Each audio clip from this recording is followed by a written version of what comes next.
garde à vue prolongée pour Pavel Durov. Le patron de Telegram a été arrêté en France ce week-end. Un mandat de recherche avait été émis contre le milliardaire franco-russe pour diverses infractions de sa messagerie cryptée. Telegram, c'est près d'1 milliard d'utilisateurs dans le monde. Bonjour Véronique Reissoult.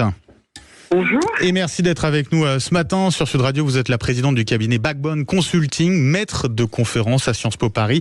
Avant de revenir, nous expliquer un petit peu ce qui est reproché au PDG de Telegram, qui est donc ce Pavel Durov? Parce qu'il est encore assez peu connu du grand public. Alors, il n'est pas très connu du grand public. En revanche, il est très connu des spécialistes et des experts de cet univers. C'est une personnalité assez emblématique, un peu sulfureux parce que présenté pendant longtemps comme un opposant potentiel au pouvoir russe, mais en même temps pas si éloigné que ça. Et globalement, quand on parle de la Russie, c'est toujours compliqué. Et puis surtout, c'est un pionnier des messageries. Il a créé plusieurs plateformes, évidemment Telegram dont on va parler, qui est la raison pour laquelle il a été arrêté, mais il avait aussi créé Zhedkov, qui était une plateforme russe. Personnage sulfureux, vous l'avez dit, Pavel Durov, qui se définit comme libertarien, comme un certain Elon Musk. Est-ce qu'on peut comparer Pavel Durov à une sorte d'Elon Musk franco-russe ? Non, c'est pas tout à fait la même chose, même si Elon Musk est monté au créneau et a expliqué que pour le défendre, en disant qu'on était en train d'atteindre des libertés, que c'était très grave, mais c'est pas tout à fait les mêmes, c'est pas tout à fait la même histoire. D'abord, Elon Musk est un chef d'entreprise qui gagne beaucoup d'argent. Là, on a quelqu'un qui potentiellement vaut beaucoup d'argent, mais n'en gagne pas beaucoup, parce que Telegram ne gagne pas d'argent. On n'a pas de business model positif pour le moment. De cette manière, on peut dire que Telegram, c'est une sorte d'anti-plateforme américaine ou anti-Facebook ? C'est une plateforme cryptée qui est assez différente des autres, parce que déjà c'est du peer-to-peer, donc vous n'avez pas de serveur, alors que sur WhatsApp vous avez des serveurs. Vous avez une réalité d'une forme de liberté d'expression, en tout cas ressentie ainsi, avec toutes les dérives que ça peut sous-entendre. Oui, c'est un peu c'est l'anti-méta. Plus que voilà, c'est presque l'opposé de Meta, et dans le fond c'est quand même assez éloigné de X aussi, même si tout le monde finit par comparer Musk et Pavel, mais non, c'est pas la même chose. Bon, Pavel Durov en tout cas a été placé, je le disais, en garde à vue. Il a été arrêté en France à sa sortie d'avion ce week-end. Qu'est-ce qu'on lui reproche très concrètement ? On lui reproche de le laisser faire sur sa messagerie, on lui reproche d'être libertaire. Donc on lui dit, vous ne faites rien sur votre messagerie pour réguler, vous laissez des choses ignobles, à commencer par des images de pédophilie ou des échanges autour de pédocriminels. Vous laissez prospérer des trafics de drogue, vous laissez prospérer des tas de choses qui ne sont pas bien, et en particulier vous laissez prospérer la diffusion des matchs de foot sans payer les droits, donc tout ça c'est pas bien. Et ça aussi c'est illégal, et c'est vrai qu'on en parle beaucoup aujourd'hui de cette question des matchs de Ligue 1. C'est vrai que certains estiment que les abonnements sont trop chers et donc se dirigent vers cette messagerie cryptée qui permet de regarder les matchs, c'est ça, en toute illégalité. Alors en toute illégalité, mais comme le streaming, il y a plein, bien sûr. Pendant des années, on pouvait regarder certains films en toute illégalité aussi. Et là, vous risquez d'autant moins. C'est une plateforme cryptée, mais surtout, celui qui met en ligne est en danger potentiellement. Encore faudrait-il qu'il soit dénoncé et identifié, mais celui-là peut. Vous, quand vous regardez, vous n'êtes pas coupable. Vous êtes en train de regarder un flux.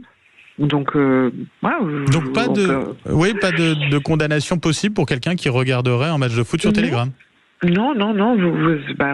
Il était devant vous, on vous l'a proposé. Vous n'avez pas fait la démarche. Vous n'êtes pas coupable. En tout cas, je le disais, la garde à vue a été prolongée en ce qui concerne le patron de Telegram. Telegram qui dit qu'ils n'ont rien à cacher, qu'ils respectent les règles européennes, notamment en termes de modération. On en parlait à l'instant. Est-ce qu'on peut en douter ou pas de ça ? Vous en doutez très clairement ? En fait, le sujet, c'est pas spécifique à Telegram, mais c'est révélateur via Telegram, c'est que il faut des moyens pour modérer. Telegram ne gagne pas d'argent, il y a très peu de collaborateurs, donc pour modérer, ils vont s'appuyer sur des algorithmes et sur des logiques de mots-clés, et voilà. Mais après, une fois que vous avez dépassé ce stade-là, que vous voulez vraiment modérer, que ça demande une intervention humaine, il n'y a personne. Donc, il peut toujours dire qu'il le fait, c'est la limite du système. C'est déjà compliqué sur les autres plateformes qui gagnent de l'argent, parce qu'on voit que ça revient à quand même se tirer un peu une balle dans le pied en faisant en sorte que ceux qui créent l'attention, ceux qui retirent les gens chez vous, vous allez le retirer, donc c'est quand même compliqué. Mais eux, ils ont des moyens humains. Mais Telegram, il n'a aucun moyen humain. Est-ce que ça signifie, alors je comprends ce que vous dites, aujourd'hui pas les moyens du côté de Telegram pour assurer une véritable modération des contenus des flux qui circulent sur Telegram. Est-ce qu'aujourd'hui on peut dire que Telegram que cette arrestation signe d'une certaine manière la fin prochaine de Telegram? Non, ça. En fait, Telegram, Signal, WhatsApp, ce sont des messageries cryptées qui sont rentrées dans la vie des gens. Et ils ont du mal à changer, on a du mal à changer d'habitude.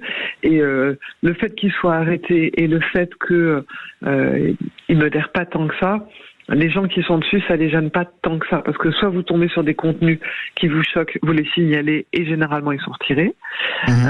Dans la très grande majorité des cas, parce que justement vous n'avez pas de moyens. Donc si les gens vous aident, vous pouvez faire. Et après, alors c'est pas aussi pointu que sur X où vous avez des notes de communauté qui vous aident à... Mais bon, ils retirent. Et ceux qui sont qui essaient de détourner, pourquoi voulez-vous qu'ils changent? Donc en gros, non. Symboliquement, c'est extrêmement important. La portée d'une arrestation fait qu'on en parle, fait que ça attire l'attention sur le fait que ce sont des lieux où il faut se méfier de tout, mais ça va pas changer. Non, Telegram va rester Telegram. En l'état actuel de la législation en France, et puis on pense aussi au niveau européen, est-ce qu'on peut penser que Pavel Durov puisse être condamné un jour?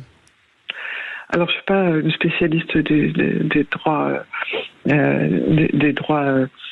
juridiques, mais on peut se dire qu'en tout cas, pour ce qui est Telegram, ça ne changera rien. Après que lui, à titre personnel, soit inquiété, déjà, on voit bien, il est franco-russe, donc il a un passeport de double nationalité, la nationalité française, c'est très particulier, on se demande pourquoi. Enfin bon, donc je ne sais pas jusqu'où... On sait comment il a obtenu d'ailleurs sa nationalité française ou pas?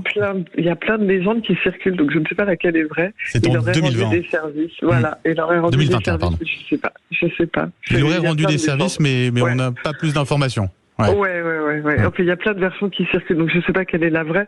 Ce qui est certain, c'est que ce passeport change les choses pour lui et change certainement avec le droit français. Mais moi, si je regarde juste ce qui va se passer pour Telegram, il va continuer le Telegram. C'est pas... cette arrestation ne va pas changer fondamentalement la vie de Telegram et la vie des utilisateurs de Telegram. La Russie, justement, a réagi à son arrestation, à l'arrestation de Pavel Durov. Elle demande des explications, mais aussi un accès consulaire pour le milliardaire. Elle accuse la France de refuser de coopérer. Qu'est-ce qui représente Pavel Durov? Ce sera ma dernière question pour la Russie de Poutine. Alors pour la Russie, c'est une réussite, c'est un pionnier, donc les Russes sont assez fiers de lui, et puis il est très connu en Russie, et je vous dis, il a lancé quand même 2 plateformes majeures en Russie.